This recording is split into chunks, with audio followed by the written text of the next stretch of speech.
नमस्ते, मैं Sonali Kulkarni crime petrol सतर्क के आज के एपिसोड में आपका स्वागत करती हूँ। इंसानी दिमाग में जितनी सृजन की क्षमता है उतनी ही विध्वंस की भी है। अगर सोच सकारात्मक हो तो इंसान एक बेहतर दुनिया निर्माण कर सकता है, लेकिन स्वार्थ और लालच भरी सोच सिर्फ तबाही लाती है। सोच, ये देव और दानवों की जंग है। जगजीत है दानवों का गुरु शुक्राचार्य और उसकी बेटी अदिति है देवयानी।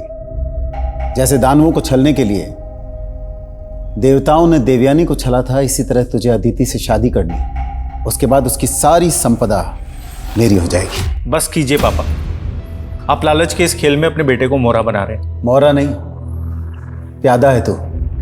मेरा आदेश मानना ही पड़ेगा और इसमें तेरी लाइफ बर्बाद नहीं होने वाली। अदिति अच्छी लड़की है, तू तो उसे बचपन से जानता है।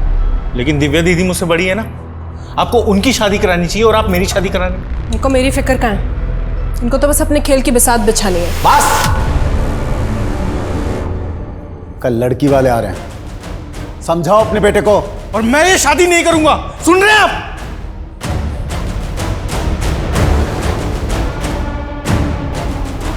तू क्यों यहाँ पर रहकर अपनी बेइज्जती सहन कर रही है? अगर कोई लड़का पसंद है तो भाग जा उसके साथ। ऐसे कैसे भागेगी तू? हाँ, बराबर का हिस्सा है तेरा सुदर्शन के घर और उसकी जायदाद पर। सुन, जब तक बंटवारा नहीं हो जाता तू वहीं जम के बैठी रहे। ऐसा करती हूँ मैं मर जाती हूँ जहर खा के, फिर मिल जाएगी ना शांति सबको। मरे तेरे दुश्मन, तू डर मत, मैं हूं ना तेरे साथ। हाँ, सिर्फ बंटवारे का हिस्सा बांटने के लिए। सबके सब मतलबी है, कोई भी नहीं समझ सकता मुझे। हम अपनी मर्जी से जन्म नहीं लेते, और जब से मैंने होश संभाला मुझे हमेशा यही लगा जैसे मैं कोई संतान नहीं, रेप चाइल्ड हूं, जिसे ना अपनी मर्जी से जीने का हक है और ना ही मरने का।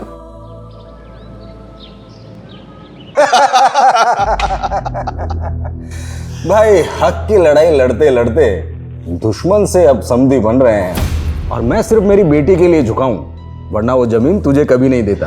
और अब ये जमीन मैं तुझे अपनी बेटी के दहेज में दे रहा हूं। तुझे टाउनशिप बनानी है वहां, जा बना ले। अपनी बहू को मुंह दिखाई में मैं भी कंजूसी नहीं करूंगा। इस टाउनशिप के लिए बिल्डिंग मटेरियल तेरी कंपनी से लूंगा। प्रतीक, तुम्हें याद है बचपन में मैंने अपनी पतंग पर आई लव यू लिखकर इसी टेरेस पे डाल दिया था, और तुम्हारे पापा ने तो मुझे देख ही लिया था और मैं बहुत डर गई थी। लेकिन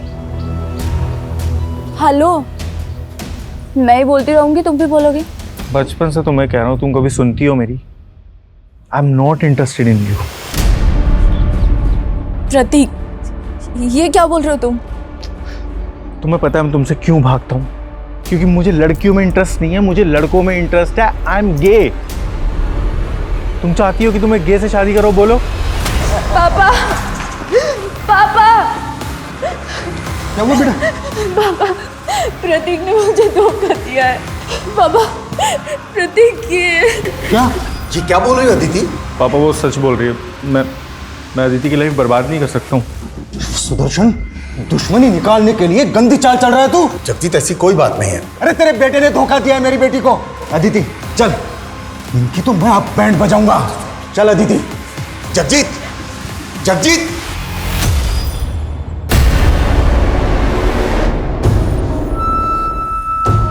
नाक डुबो दी तूने मेरी। पापा बस कीजिए, डुबोया हमने नहीं, आपने डुबोया है। बीच में बोली तो काट डालूंगा। पता कौन है वो जिससे इसके साथ रास रचा रहा है तू?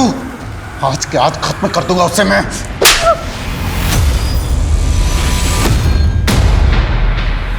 शगुफ्ता, क्या बदतमीजी है? बीवी को ऐसी बदतमीजी करने का पूरा हक होता है डॉक्टर शादा। जब देखो बस बुक्स, क्लिनिक, इसी में बिजी रहते हो। मेरे लिए तो टाइम ही नहीं है ना तुम्हारे पास। ओए, नाराज हो क्या? शगुफ्ता, मुझे अकेला छोड़ दो प्लीज। क्या? हाँ, क्या प्रॉब्लम क्या है तुम्हारी? जब देखो मुझसे दूर भागते रहते हो। कहीं कोई अफेयर तो नहीं चल रहा है ना तुम्हारा? दिमाग खराब हो गया क्या तुम्हारा? तो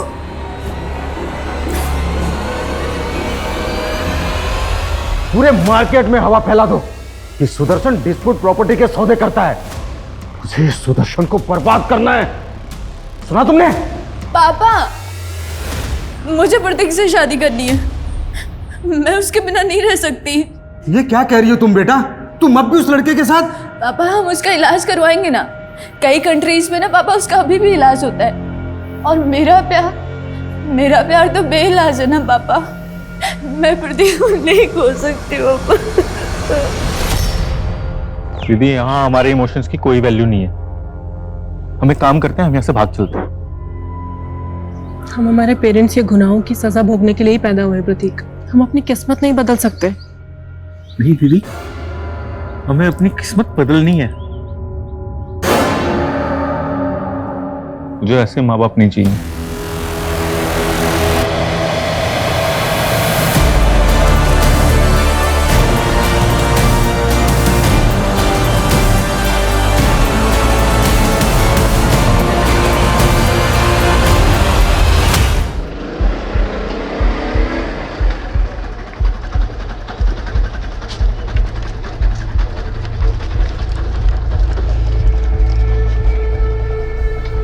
सर, पिछले 4 दिन से मेरी बेटी का कुछ पता नहीं चल रहा है।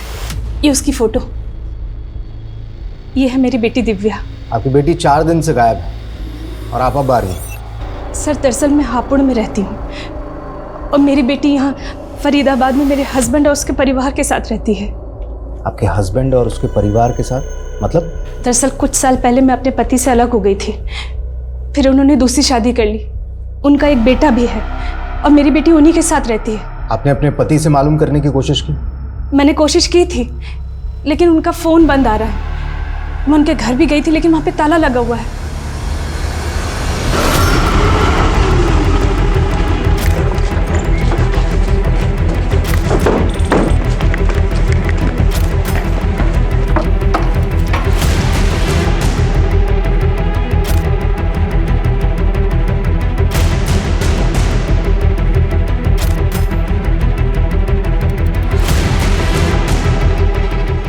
सर, अंदर कोई नहीं है। आसपास मालूम करो, शायद पड़ोसी जानते हो कुछ इस फैमिली के बारे में। सर, अच्छा, आपकी अपने पति से या बेटी से आखिरी बार बातचीत कब हुई थी? सर, हफ्ते भर पहले मेरी दिव्या से फ़ोन पे बात हुई थी। काफ़ी अपसेट लग रही थी वो। आप अगर मुझे पाल नहीं सकती थी तो मुझे पैदा ही क्यों किया? और पापा ने आपको छोड़ दिया तो आपने मुझे छोड़ दिया? मुझे ऐसे मत कोस बेटा। कोस तो मैं खुद को रही हूँ माँ। दीदी, पापा पता नहीं मुझे कहाँ लेके जा रहे हैं। आप प्लीज उन्हें रोकिए ना। ये क्या रोकेगी मुझे? प्रतीक, इनको करने दे इनके मन की। तो टेंशन मत ले, मैं चलूंगी तेरे साथ। कहाँ जाने की बात कर रहे थे वो? ये मैं नहीं सुन पाई थी सर। अच्छा, जब फोन आया। सर, ये इनके पड़ोसी हैं। 4 दिन पहले इन्होंने इस फैमिली को कार पे कहीं जाते हुए देखा था।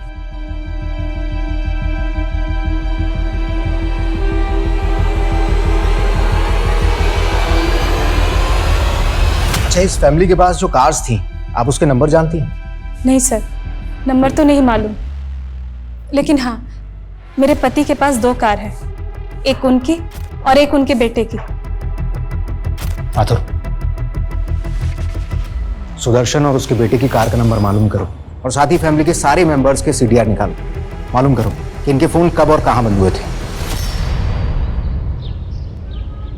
पापा, आप क्या पढ़ रहे हो?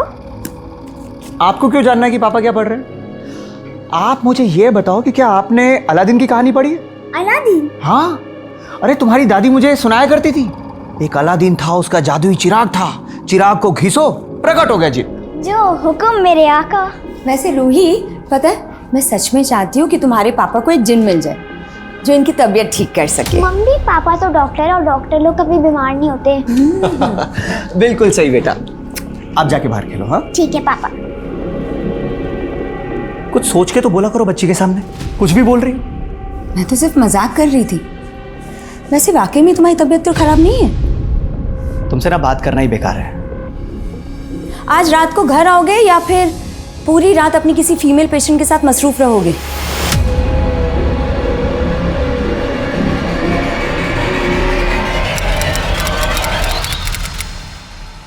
गाड़ी को अच्छे से चेक करो, देखो कुछ मिलता है क्या।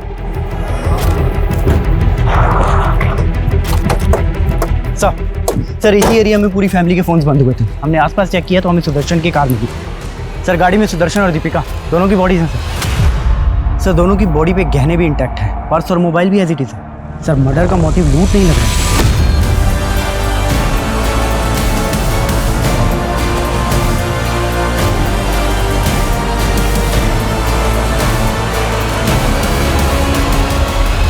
प्रतीक और दिव्या अपनी कार के साथ में कहाँ गए?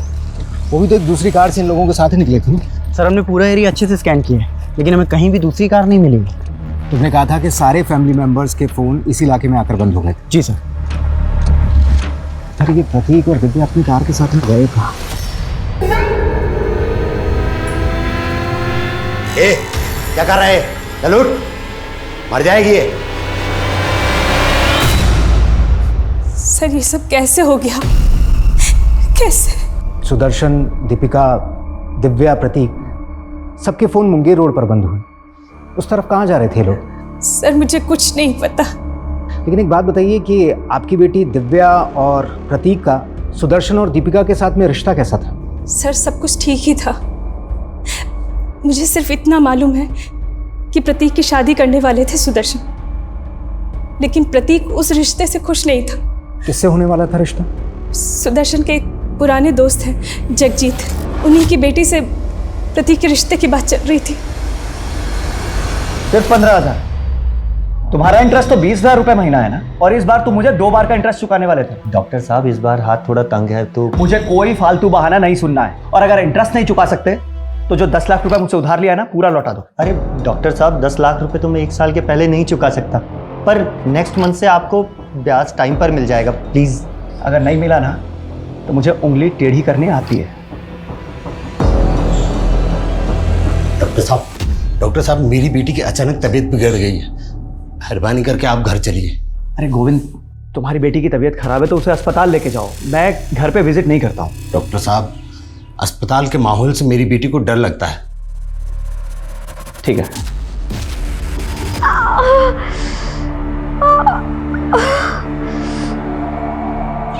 आइए डॉक्टर साहब। क्या हुआ इन्हें? वो पेट में दर्द है। ठीक है मैं देख लेता हूँ।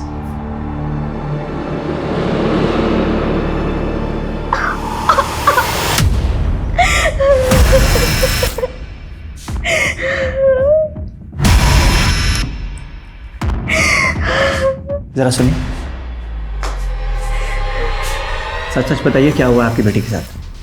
कहीं रेप वगैरह का मामला तो नहीं है? अरे नहीं नहीं डॉक्टर साहब, ऐसी कोई बात नहीं, वो लड़कियों वाली परेशानी।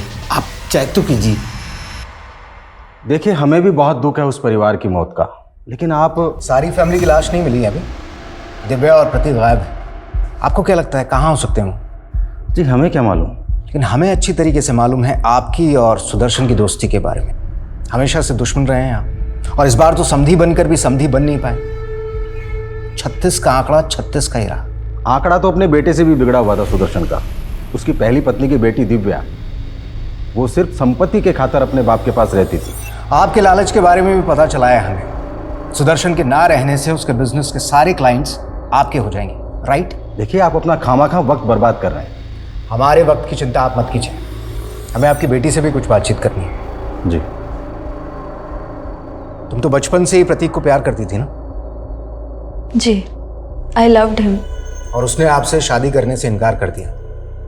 बुरा तो लगा होगा आपको? सर वो मुझसे तो क्या, किसी भी लड़की से शादी नहीं करना चाहता था। क्यों? सर वो गे है और उसकी लाइफ में कोई लड़का है। सर आप भी बताइए, ऐसे लड़के से कौन लड़की शादी करना चाहेगी? कौन लड़का? आप जानती हैं उसे? वो मैं नहीं जानती।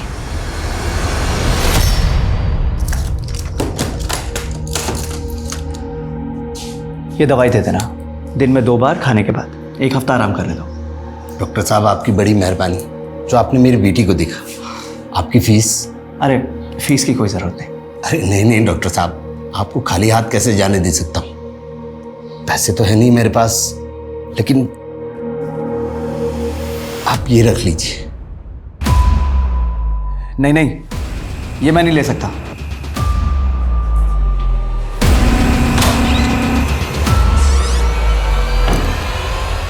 सर जगजीत की बेटी जरूर कोई कहानी बना रही है। प्रतीक ऐसा हो ही नहीं सकता। आप प्रतीक को इतने करीब से कैसे जानती हैं? मेरी बेटी उन्हीं के साथ रहती थी सर। अगर ऐसा कुछ होता तो वो मुझे जरूर बताती। फिर तो आप अपनी बेटी को भी अच्छी तरीके से जानती हूँ। उसका कोई बॉयफ्रेंड वगैरह? नहीं सर। अच्छा, मेरे हिसाब से तो दिव्या की उम्र प्रतीक से थोड़ी ज़्यादा है ना। उस हिसाब से तो आपके पति को प्रतीक से पहले दिव्या की शादी के बारे में सोचना चाहिए था। सर हम उसके लिए लड़का ढूंढ रहे थे, लेकिन कोई अच्छा लड़का मिल ही नहीं रहा था। पर सर आप ये सब बातें क्यों पूछ रहे? आप मेरी बेटी का कुछ पता क्यों नहीं करते? पता नहीं वो किस हालात में होगी।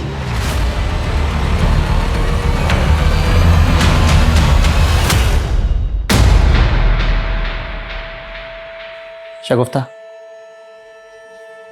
मैं जानता हूँ तुम्हें मुझसे बहुत सी शिकायतें रही हैं, लेकिन शायद ये तकदीर का खेल है कि हम लोग चाह के भी एक दूसरे के करीब नहीं आ पाते। ये अचानक क्या हो गया आपको? इतनी अजीब सी बातें कर रहे हैं। शगुफ्ता, मैं हमारी हैप्पी मैरिड लाइफ और इस घर की खुशहाली वापस लाना चाहता हूँ। एंड आई एम श्योर हम दोनों मिल के ये सब कर सकते हैं। वाह पापा, ये आप मेरे लिए लाए हैं। ये क्या सच्ची वाला अलादीन का चिराग है? हाँ बेटा। कितना सुंदर है पापा। सर, पोस्टमार्टम रिपोर्ट के मुताबिक सुदर्शन और दीपिका की हत्या गला दबाकर की गई थी, और सर दोनों की हत्या उसी वक्त की गई थी जिस वक्त सभी फैमिली मेंबर्स के फोन मंगेर में बंद हुए थे। और उसी एरिया में उन लोगों की लाशें मिली, और उस दिन सुबह पूरा परिवार एक साथ कहीं बाहर निकला था। सर वो लोग कहाँ जा रहे थे इस बात का तो कोई आइडिया नहीं है, और ये प्रतीक और दिव्या ये दोनों कहाँ गायब हो गए ये भी नहीं पता चल रहा है। अच्छा, लव अफेयर के एंगल में कुछ मिला? सर दिव्या के कॉल रिकॉर्ड्स में तो ऐसा कुछ नहीं मिला, और सर अदिति ने हमें बताया था कि प्रतीक होमोसेक्सुअल है। प्रतीक के कॉल रिकॉर्ड में ये अमर नाम के लड़के का नंबर मिला है। सर प्रतीक और अमर दोनों क्लासमेट थे और दोनों फ़ोन पे काफ़ी टच में थे, और प्रतीक को आखिरी कॉल भी अमर ने ही किया था। सर कम सर, नगमा नाम की एक NRI लेडी आई है। उसने लंदन से दिल्ली एयरपोर्ट पे आज ही लैंड किया है। उसका कहना है कि उसका भाई यहाँ कानपुर में रहता है और पिछले 15 दिन से उसका फ़ोन बंद है, और उसे अपने भाई का एड्रेस भी नहीं मालूम। सर इसी सिलसिले में वो आपसे मिलना चाहती है। ठीक है, बोलो। सर ये मेरा भाई है, डॉक्टर शादाब खान। सही कानपुर में ही कहीं रहता है। मैं पिछले 15 साल से लंदन रह रही हूँ, पर भाई मुझसे डेली फ़ोन पर बातें किया करता था। सर पिछले 15 दिन से मेरे भाई का फ़ोन स्विच ऑफ आ रहा है। इसी फिक्र से मैं इंडिया आई हूँ। मुझे कुछ ठीक नहीं लग रहा है सर। ये यहाँ कानपुर में अकेले रहते हैं? सर इसकी वाइफ और बच्ची इसके साथ रहती थी, और ये यहाँ पर किसी बड़े हॉस्पिटल के अंदर प्रैक्टिस कर रहा है। कौन सा हॉस्पिटल में? सर हॉस्पिटल का नेम तो मुझे नहीं मालूम, पर सर मुझे कुछ ठीक नहीं लग रहा है। Please find him sir. Don't worry, पता चल जाएगा। जिस नंबर से आपकी बात होती थी इनसे, वो नंबर बताइए, देखते हैं वो नंबर कौन से एड्रेस पर रजिस्टर्ड है। ठीक है हिमांशु, नंबर लो इनसे, आप इनके साथ जाइए। सर मैं सच कह रहा हूँ, मैंने कुछ नहीं किया। और आपसे किसने कहा? सर मेरे और प्रतीक के बीच में ऐसा वैसा कोई रिश्ता नहीं था, और ना ही प्रतीक गे है। वो तो उसने झूठ बोला था अदिति से पीछा छुड़ाने के लिए। उसने झूठ बोला था या तू हमसे झूठ बोल रहा है? बोल, कहां पर है प्रतीक और दिव्या? सर मैं सच कह रहा हूं, मुझे नहीं मालूम। प्रतीक का फोन बंद होने से पहले आखिरी बार तूने उसको कॉल किया था। बता, क्या प्लानिंग चल रही है तुम्हारी? सर हमारी कोई प्लानिंग नहीं चल रही थी। असल में प्लानिंग उसके पापा की चल रही थी। मेरे पापा पता नहीं मुझे कहाँ लेके जा रहे हैं। अरे मुझे तो डर ये लग रहा है कि कहीं वो मेरे और अदिति के फेरे ना करवा दें। वो रिश्ता तो टूट गया था। नहीं सर, अदिति को झूठ बोलने का भी कोई फायदा नहीं हुआ।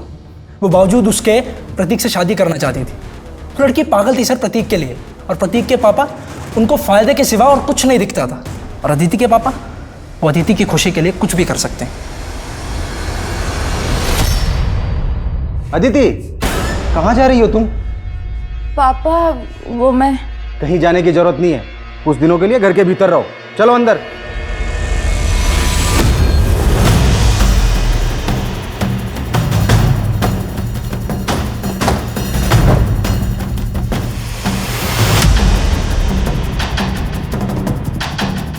देखिए, मोबाइल कंपनी में उन्होंने जो अपना एड्रेस दिया है उसके हिसाब से तो यही घर है। पर सर यहाँ तो लॉक लगा हुआ है। देखिए, हो सकता है कुछ दिनों के लिए कानपुर से बाहर गए हों, क्योंकि गाड़ियाँ यहीं हैं उनकी। सर भाई का फ़ोन पिछले 15 दिनों से स्विच ऑफ आ रहा है, और ऐसा कभी नहीं हुआ। भाई ने इतने लंबे समय के लिए कभी फ़ोन बंद नहीं रखा अपना। सर मुझे डर लग रहा है, प्लीज़ कुछ पता कीजिए ना सर। हिमांशु, जरा विंडो से देखो, चेक करो। सर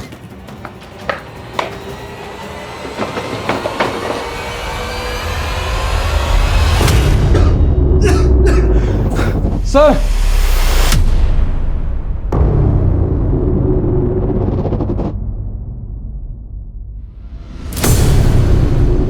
ताला तोड़ो।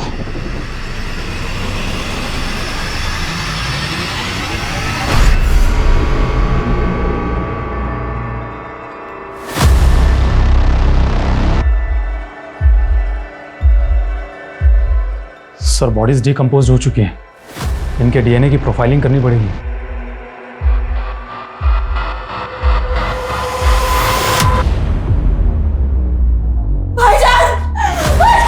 रेणु, इन्हें बाहर लेके जाओ।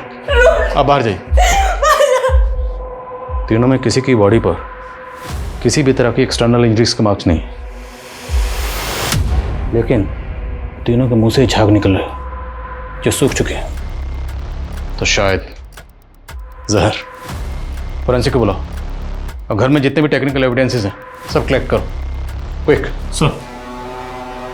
सर ये डॉक्टर साहब की कॉलोनी के पास यहीं रहते। इनका कहना है कि 16-17 दिन से यहाँ ताला लगा हुआ है। आप डॉक्टर शादाब को पर्सनली जानते थे? जी हाँ सर, वो मेरी बेटी का इलाज कर रहे थे। इसी सिलसिले में 16-17 दिन पहले उनसे मिलने आया था। उसके बाद से ताला लगा हुआ है। अच्छा, इनका किसी से कोई झगड़ा था? नहीं सर, वो तो बहुत ही नेक आदमी थे। मेरी बेटी की इलाज की फीस भी नहीं लेते थे। ये डॉक्टर शादाब कौन से हॉस्पिटल में प्रैक्टिस करते थे? सर जिग्मा हेल्थ सेंटर, लेकिन सुना है कि उन्होंने वहाँ जाना छोड़ दिया था। क्यों? सर वो खुद का क्लिनिक खोलना चाहते थे। बहना, अपने काम का अलग ही मजा होता है। सीनियर्स की कोई रेस्ट्रिक्शन नहीं। जी भाईजान, वेल एंड गुड अगर आपका खुद का क्लिनिक हो तो। और भाईजान अगर आपको फंड्स की जरूरत हो तो। नहीं नहीं नगमा, फंड्स की कोई प्रॉब्लम नहीं है। मैं तो बस एक अच्छी सी जमीन ढूंढ रहा हूँ जहाँ खुद का क्लिनिक शुरू कर सकूं। पापा मुझे भी फूफी से बात करनी है। सर सब लोग बहुत खुश थे। मैं सपने में भी नहीं सोच सकती कि ऐसा कुछ हो जाएगा। आपको किसी पर कुछ शक? सर मैं काफी टाइम से बाहर ही रह रही हूँ, मुझे यहाँ के बारे में कुछ नहीं पता। कोई बात नहीं, हम पता लगा लेंगे, आप बेफिक्र रहिए। हिमांशु, डॉक्टर शादाब यहाँ प्रैक्टिस करते थे, उस हॉस्पिटल में सबसे पूछताछ करो।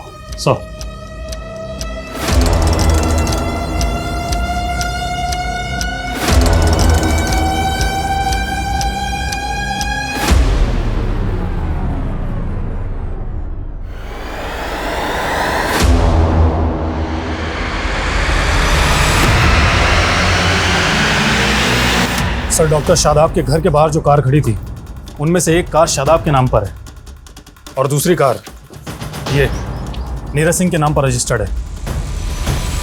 सर मैंने शादाब की बहन से भी पता किया, वो इस नीरज को नहीं जानती है। मैं इसके घर भी गया था सर, इसका घर बंद पड़ा है। सर कुछ भी पता नहीं चल पा रहा है कि आखिर ये नीरज गायब कहाँ हो गया। सर हो सकता है इस नीरज ने ही कांड किया हो और उसके बाद गायब हो गया हो। अगर ऐसा है तो ये अपनी कार इस तरह छोड़कर क्यों जाएगा?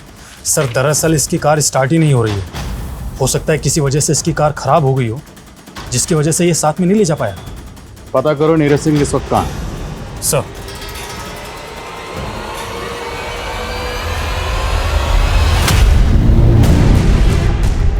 हमें लग रहा था सुदर्शन और दीपिका के हत्या का मोटिव प्रतीक से जुड़ा हुआ होगा, लेकिन प्रतीक का तो मर्डर हो गया।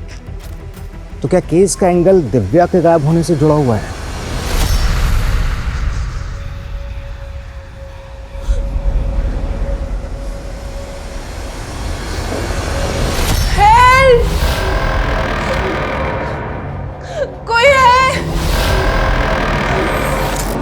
सर ये नीरज सिंह ड्रग्स की ट्रेडिंग करता है। बलिया की ड्रग्स फैक्ट्री में इसका आना जाना है, लेकिन फिलहाल वहां से भी पता नहीं लग रहा आखिर वो कहाँ गायब हो गया। आखिर इन सारे कत्ल के पीछे कातिल का मकसद क्या था? ये नीरज सिंह जहां कहीं भी है पता लगा उसका। जी sir. Sir sir doctor Shadab, उसकी बीवी और बेटी की पोस्टमार्टम रिपोर्ट। सर रिपोर्ट के मुताबिक उन तीनों की बॉडी में जहर इंजेक्ट किया गया था और इसी वजह से उनकी मौत हुई। इन तीनों की बॉडी में जो जहर इंजेक्ट किया गया, इस तरह का पॉइजन तो एनिमल मर्सी किलिंग के लिए इस्तेमाल होता है। तो मतलब ये काम किसी मेडिकल प्रोफेशन से जुड़े इंसान का हो सकता है। डॉक्टर शादाब खुद हार्ट सर्जन था, तो हो सकता है उसका अपने किसी कलीग से कोई इशू हो, या फिर ये काम किसी जानवरों के डॉक्टर का हो। लेकिन सर शादाब के कांटेक्ट में जानवरों के किसी डॉक्टर का पता नहीं चला और 3 महीने पहले तक वो जिस हार्ट इंस्टीट्यूट में प्रैक्टिस कर रहा था वहाँ के स्टाफ से भी कोई क्लू नहीं मिला। फिर भी एक बार पूरे स्टाफ से दोबारा पूछताछ करो। और डॉक्टर शादाब की बहन ने बताया था कि डॉक्टर शादाब खुद का क्लिनिक खोलने वाला था। पता करो वो क्लिनिक के लिए कहाँ ज़मीन देख रहा था। हो सकता है कोई प्रॉपर्टी डिस्प्यूट का एंगल हो। सर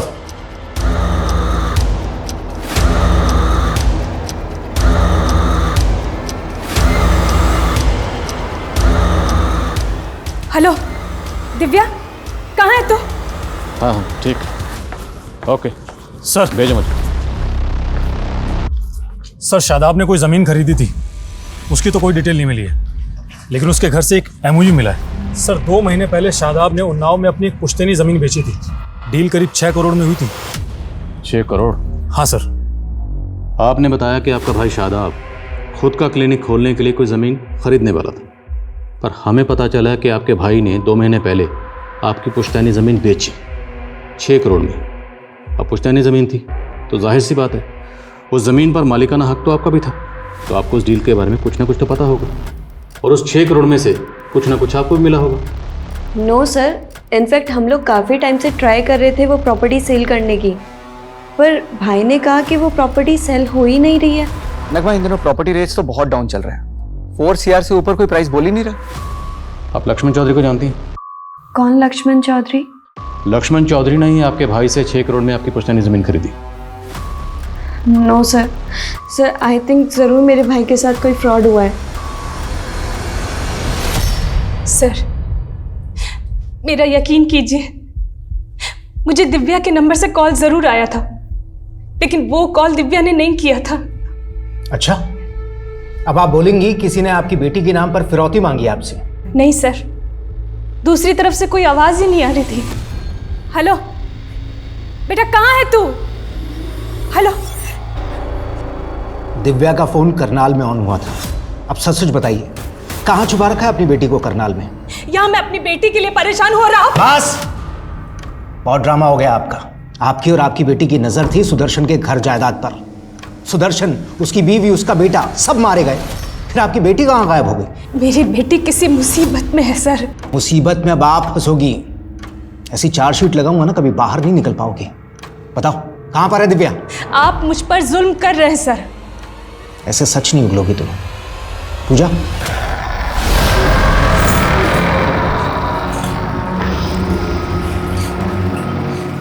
कहाँ ले जा रहे हो मुझे? बोला था ना तुझे, विदेश ले जा रहा हूँ। अब तू विदेशियों की मेहमान बन के रहेगी।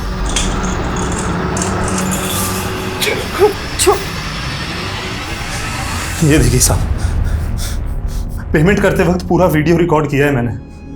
कोई धोखाधड़ी नहीं की है मैंने डॉक्टर साहब के साथ में। पूरे 6 करोड़ लेकर गया है वो यहाँ से। सर शादाब के घर में तो हमें 6 करोड़ रुपए मिले ही नहीं, तो इसका मतलब शादाब और उसकी फैमिली का मर्डर ही नहीं, बल्कि 6 करोड़ की लूट भी हुई है। अरे तुम इसकी रिकॉर्डिंग पे मत जाओ। ये लक्ष्मण चौधरी जैसे लोग बड़े टेढ़े होते हैं। एक हाथ से पैसे देते हैं, दूसरे हाथ से वसूली कर लेते हैं। पता करो जिस दिन कत्ल हुआ उस दिन ये लक्ष्मण कहाँ था, और हाँ ये भी पता करो इसका नीरज से कोई ताल्लुक है या नहीं। Sir excuse me sir. Hello,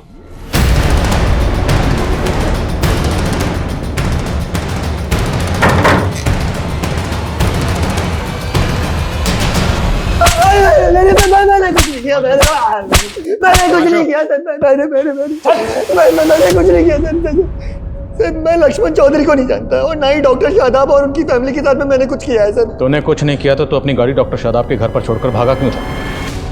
नहीं सर, मैं डॉक्टर शादाब के घर के बाहर अपनी गाड़ी छोड़ करके नहीं भागा था, बल्कि डॉक्टर शादाब खुद मेरी गाड़ी उठा ले गए थे सर।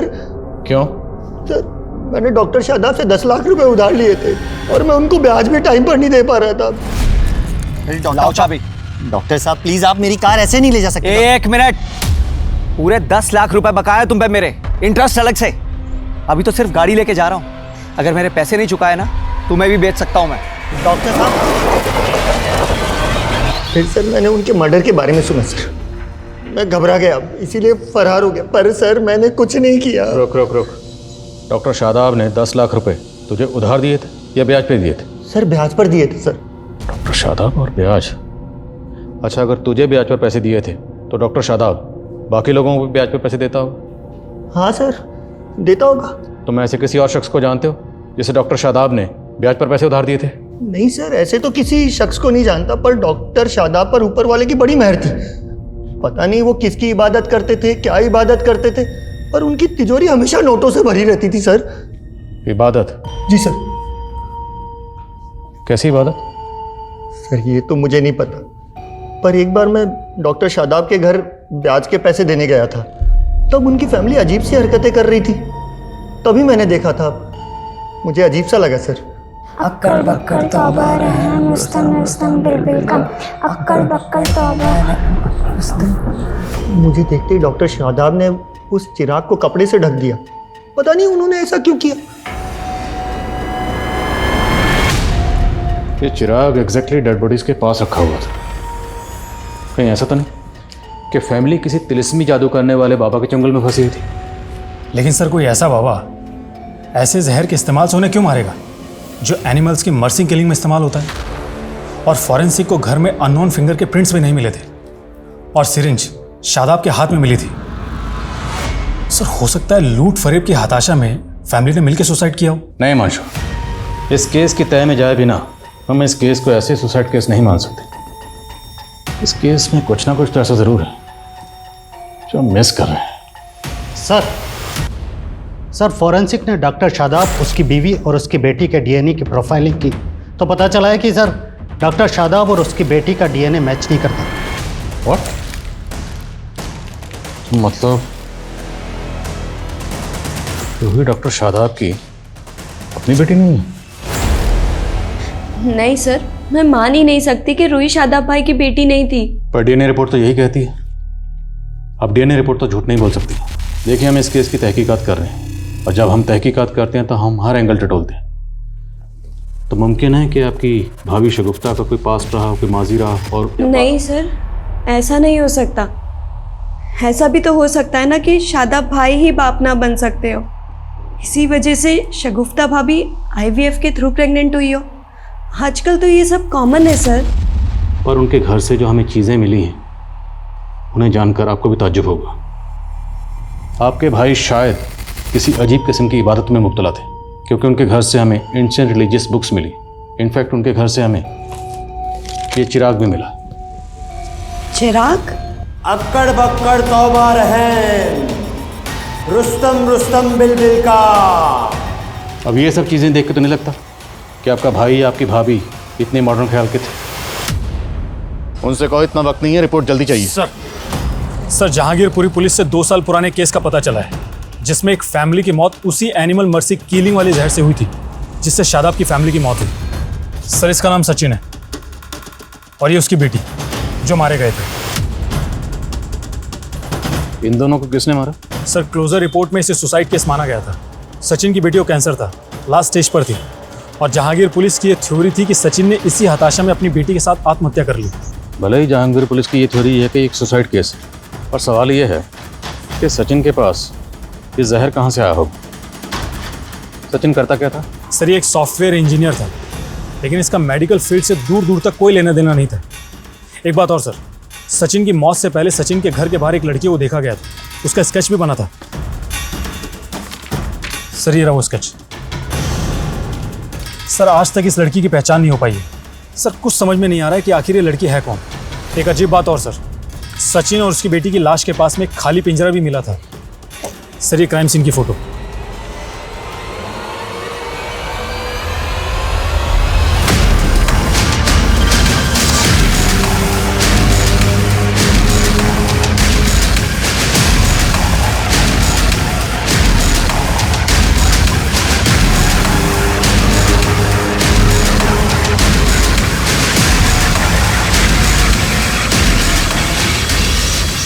और सर जहांगीरपुरी पुलिस से पता चला है कि मौत से कुछ दिन पहले तक पड़ोसियों ने इस पिंजरे में 4 कबूतर देखे थे। सचिन इन कबूतरों को दाना डालता था।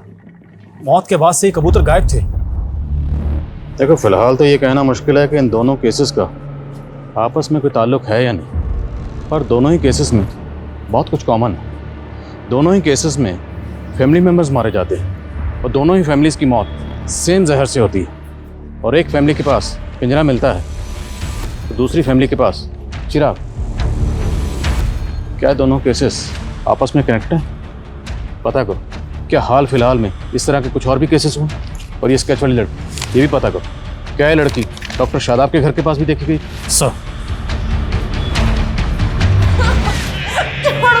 मेरी जिंदगी तो बर्बाद कर दी, मेरे बच्चे को तो छोड़ दो। छोड़ो मुझे, छोड़ो।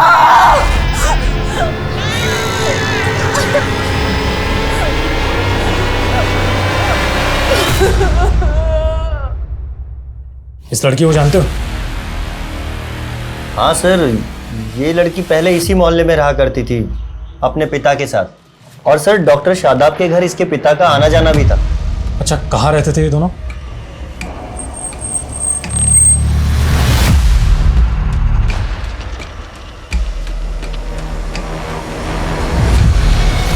सर गोविंद और उसकी बेटी उस घर में किराए पे रहते थे, लेकिन अब वो घर खाली करके चले गए हैं। ये तो वही आदमी है ना जिसने हमें बयान दिया था। आप डॉक्टर शादाब को पर्सनली जानते थे? जी हाँ सर, वो मेरी बेटी का इलाज कर रहे थे। हाँ सर। सर ज़रूर पहुंचे हुए लोग लगते हैं, और इनके एग्रीमेंट में जो नेटिव एड्रेस लिखा है वो भी फेक है। मुझे लगता है दोनों बाप बेटी बहुत बड़े फ्रॉड है। इन दोनों ने मिलकर सचिन और शादाब को चुना लगाया होगा। इन दोनों के लिए लुकआउट नोटिस जारी करवाओ और पता लगाओ क्या इन दोनों का कोई क्रिमिनल रिकॉर्ड है। और ये रिसेंटली यहाँ से भागे, तो रेलवे स्टेशन, बस स्टैंड, सब जगह पता लगाओ, फाइंड आउट कि यहाँ से भागकर या आखिर कहाँ गए। सर कोई कॉम्प्लिकेशंस नहीं होंगे अरुण, सिंपल सा प्रोसेस है। तुम एरा से शादी कर लेना, फिर तुम्हें यूएस का ग्रीन कार्ड मिल जाएगा। 2 साल बाद एरा तुम्हें डाइवोर्स दे देगी। और वैसे भी एरा से तुम्हारी चैटिंग हम करवा चुके हैं। वो सब तो ठीक है, लेकिन ईरा से शादी करने के लिए तो यूएस जाना होगा, और यूएस का तो टूरिस्ट वीज़ा भी बहुत मुश्किल से लगता है। उसका भी सोल्यूशन है हमारे पास। एरा इंडिया आके शादी करेगी, लेकिन उसके लिए वो एक्स्ट्रा चार्ज करेगी। 25 लाख दे तो रहा हूँ, और कितना लगेगा? 30 लाख, वो भी एडवांस में। तभी एरा इंडिया लैंड करेगी। सर कमें। सर, गोविंद की बेटी का एयरपोर्ट से क्लू मिला। ये गोविंद की बेटी 4 दिन पहले एयरपोर्ट पे देखी गई थी, वो भी एकदम बदले रूप में। ये देखिए। एयरपोर्ट पे ये अकेली थी? जी सर। और हाँ सर, मैंने पता किया, इसने दिल्ली की फ्लाइट ली थी। बेटी अगर फ्लाइट पकड़ के दिल्ली गई है तो बाप कहाँ गायब हुआ? इसकी टिकट बुकिंग की डिटेल निकलो। Yes sir. सर हमें सर रिसेंट में हुए कुछ अतरंगी केसेस की डिटेल्स निकाली मैंने, जो कुछ अजीब तरह के फ्रॉड से जुड़े हैं। सर एक केस में एक जौहरी को रेत बेचा गया और कहा गया कि इसमें लोहा डालोगे तो 40 दिन में सोना हो जाएगा। एक केस में रोबोट, तो एक केस में बिल्ली की जेर। ये गोविंद और उसकी बेटी का क्रिमिनल रिकॉर्ड? हाँ सर। सर गोविंद का एक रिकॉर्ड मिला है सर, फरीदाबाद पुलिस की फाइल में इसका नाम राधे श्याम है। और सर ये राधे श्याम को फरीदाबाद पुलिस 4 साल से ढूंढ रही है। और फरीदाबाद में ये एक फैमिली में ड्राइवर था, तब ये वहाँ नया नया काम पर लगा था, इसलिए फरीदाबाद पुलिस को इसके बारे में कुछ भी पता नहीं चला। और सर फिर बाद में पता चला कि ये मर्डर करके गायब हो गया। और उस फैमिली में सुदर्शन, उसकी बीवी दीपिका और बेटे प्रतीक का मर्डर हुआ था। और सर सुदर्शन की एक्स वाइफ की बेटी दिव्या के बारे में भी कुछ पता नहीं चल रहा है, जो कि उनके साथ ही रहती थी। और फरीदाबाद पुलिस की थ्योरी थी कि दिव्या और उसकी माँ रुक्मणी भी इस ड्राइवर के साथ मिले हुए थे। फरीदाबाद चलने की तैयारी करो। सर। सर मुझे भी नहीं मालूम कि सुदर्शन ने किसी ड्राइवर को काम पे रखा था। इन फोटोग्राफ्स को देखिए, ये वो विक्टिम है जिनका कत्ल हुआ। उस ड्राइवर को इन फैमिली मेंबर्स के साथ देखा गया। आपके पति सुदर्शन का या आपकी बेटी दिव्या का उस ड्राइवर से कोई कनेक्शन? नहीं सर, मैं नहीं जानती। हमें इस लड़की के बारे में पता चला। क्या आप जानती हैं लड़की कौन है? आपने कभी इसे देखा? नहीं सर, पर आप मेरी बेटी को ढूंढ दीजिए। पिछले 4 साल से मैं उसको देखने के लिए तरस रही हूँ, लेकिन मेरा कोई यकीन ही नहीं कर रहा कि मेरी बेटी और मैं बेकसूर है। आप इतना रखिए, हम आपकी बेटी का जरूर ढूंढें।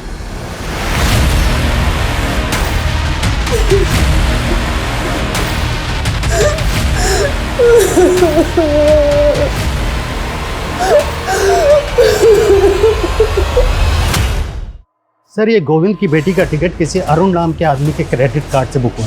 ये अरुण दिल्ली का रहने वाला, और इसके क्रेडिट कार्ड से लिंक्ड एक मोबाइल नंबर भी मिला है। इस अरुण का नंबर ट्रैक करो, क्विक। जी सर।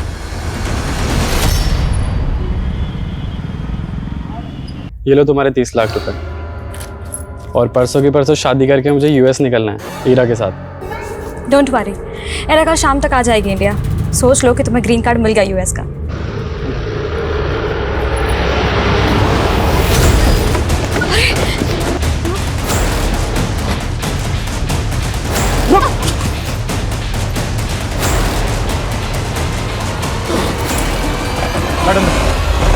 ये बाबा वो कर सकते हैं जो अच्छे अच्छे डॉक्टर्स भी नहीं कर सकते।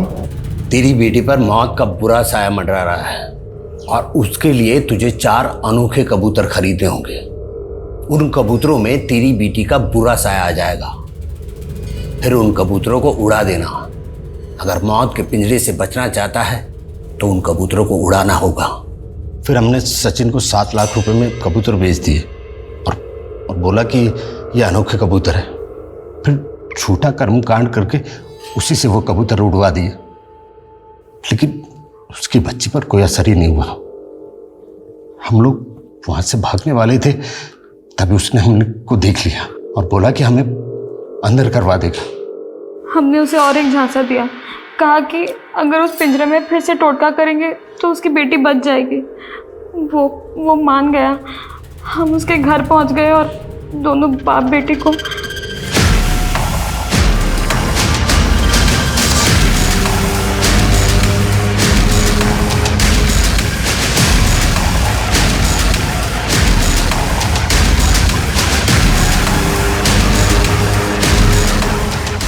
हम सिर्फ फ्रॉड करते हैं साहब, लेकिन उनको मारना पड़ा और उसी की तरह शादाब और उसके परिवार को भी। मुझे पता लगा कि शादाब को पुरानी किताबें पढ़ने का शौक है, इसीलिए उसे झांसे में लेने के लिए हम लोग उसके पड़ोसी बन गए। डॉक्टर साहब, आज तो आपको गिन्नी लेनी ही पड़ेगी। एक बात बताओ, तुम तो कहते हो कि तुम गरीब आदमी हो, फिर इतनी सोने की गिन्नियां लाते कहाँ से हो? कहीं कोई चोरी वोरी तो नहीं करते? अरे नहीं साहब, ये गिन्नियां तो हमें कुतुबुद्दीन बाबा की रहम से मिलती है। उनके पास अलादीन का चिराग है, जिनसे वो जो भी मांगते हैं उन्हें मिल जाता है और वो हम गरीबों में बांट देते हैं। अलादीन का चिराग? जिन्न? अक्कड़ बक्कड़ तौबा रहम, रुस्तम रुस्तम बिलबिल का।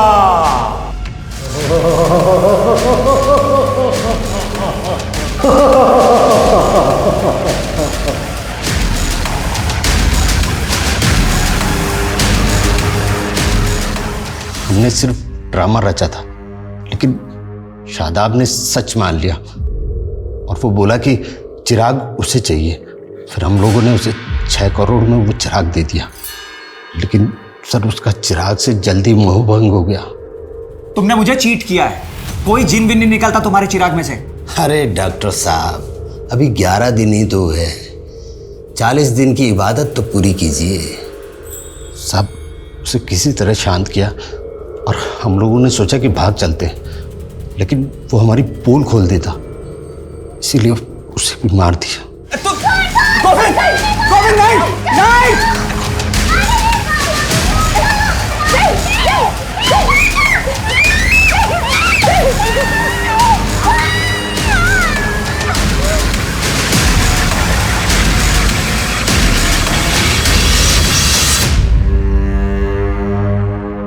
तुम लोग वो जहर कहाँ से लाते थे? वो सर एक बार जानवरों के डॉक्टर को ठगा था, वहीं से इंतजाम हो गया था।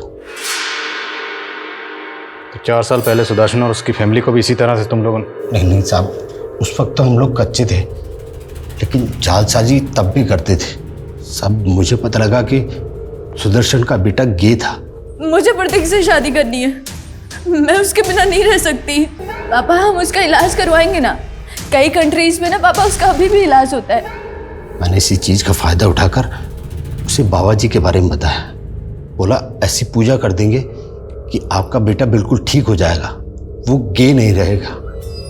हमने भोला को बाबा बनाकर सुदर्शन से मिला दिया और बोला कि पूजा के लिए 2.5 लाख रुपए लगेंगे। और सर उस दिन जब हम पूजा के लिए जा रहे थे तो मैंने रास्ते में गाड़ी रोकी और 2.5 लाख रुपए के लिए उन सबको मार डाला। क्या हुआ? गाड़ी क्यों रोक दी? अरे रुको! क्या कर रहे हो? कौन हो तुम? क्यों कर रहे हैं सब? क्यों कर रहे हैं सब?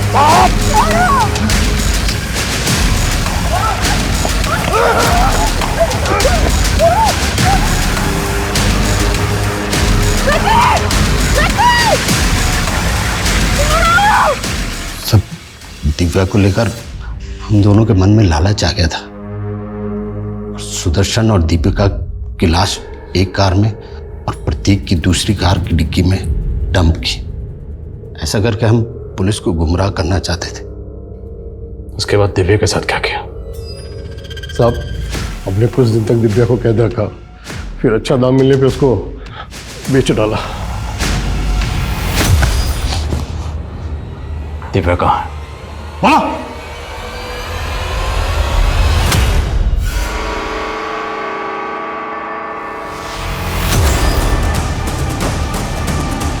सेक्रेटरी, आप ठीक हैं? सर मेरा बच्चा। वो आप आइए हमारे साथ, आइए। वो आइए, चलिए चलिए चलिए।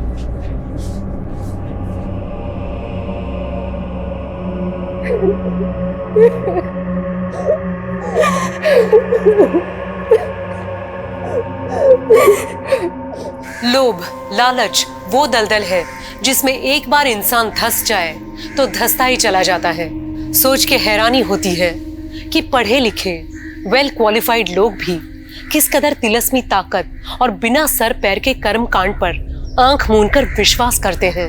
लालच वो नशा है जो इंसान की सूझबूझ, उसकी समझ को निष्क्रिय कर देता है। लालच के अफीम के आगे सारे तर्क, सारे लॉजिक बेअसर हो जाते हैं और जब तक इंसान को हकीकत का एहसास होता है तब तक बहुत देर हो जाती है। जरूरी है कि हम अपनी जिंदगी के फैसले तर्क, वैज्ञानिक तथ्यों और कॉमन सेंस के आधार पर लें और लालच के इन मतलबी सौदागरों से बचें। अब मैं सोनाली कुलकर्णी आपसे विदा लेती हूँ। फिर होगी आपसे मुलाकात एक ऐसे ही चौंका देने वाले केस के साथ क्राइम पेट्रोल सतर्क में। तब तक अपना और अपनों का ख्याल रखिए।